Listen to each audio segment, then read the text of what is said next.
ഭാഗത്ത് വരുന്ന ഒന്നാണെന്ന് ഞങ്ങൾ കരുതുന്നു. മതേതര സൗഹാർദ്ദത്തിന് വേണ്ടിയിട്ട് ജനങ്ങൾ നൽകിയ സംഭാവനയാണ് ശക്തമായ മുസ്ലിം ലീഗിന്റെ വിജയത്തിന് കാരണം.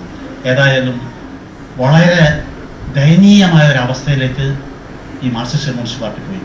ഇന്ത്യയിലൊട്ടാകെയും ഇന്ത്യൻ നാഷണൽ കോൺഗ്രസിന്റെയും ഇന്ത്യൻ യൂണിയൻ മുസ്ലിം ലീഗിന്റെയും സാരഥികൾക്ക് നേടിയിട്ടുള്ള ഈ വിജയം അത്യന്തം ആഹ്ലാദനീയമാണ്.